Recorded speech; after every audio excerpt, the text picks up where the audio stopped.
Nais ba ninyong maka-experience ng hiking o trekking? At sa dulo nito ay makita ang napakagandang, napakalinis at napakalino na tubig dito lamang sa Bucal Falls.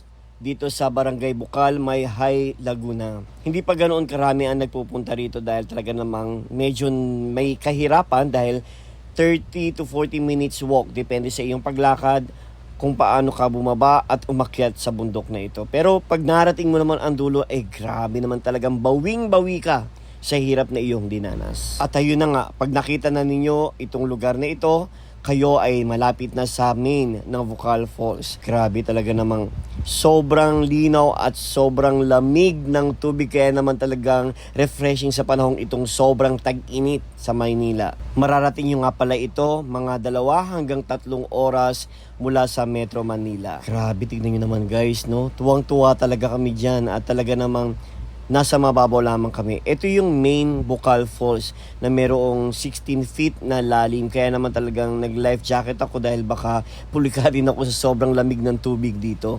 Pero guys, talagang hindi namin malilimutan ang experience namin dito. Kaya naman talagang babalik at babalikan namin itong lugar na ito.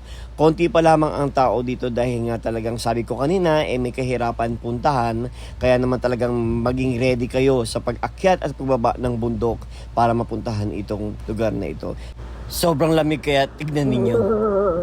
Manginginig talaga yung baba ninyo.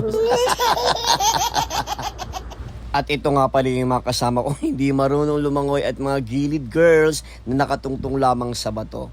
Safe naman dito guys dahil kayo ay naka-life jacket o life vest. Kaya huwag kayong matakot kahit hindi kayo marunong lumangoy, mapapalangoy talaga kayo ng 2 oras. Kaya sa marunong lumangoy, tara na, simulan na natin at langoy-langoy na tayo mga guys.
At eto na nga ang mga gilid girls. Sabi nila, videohan ko raw sila na lumalangoy. Sige, pagbigyan natin. Langoy.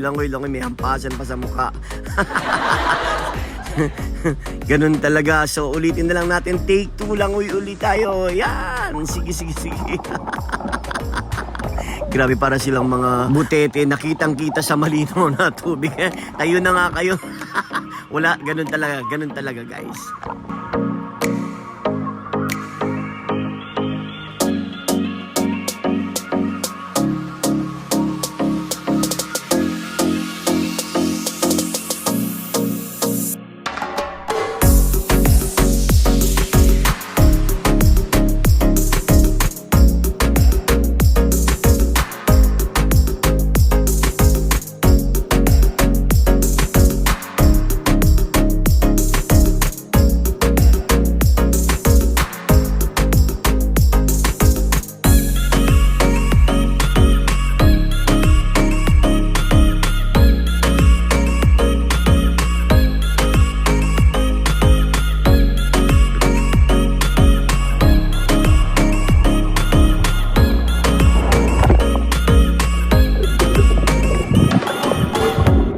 At para sa mga katanungan guys, comment na lang kayo at sasagutin ko po ang inyong mga tanong. At sorry kung hindi masyadong detalyado yung nasabi ko dahil talaga namang excited na ako.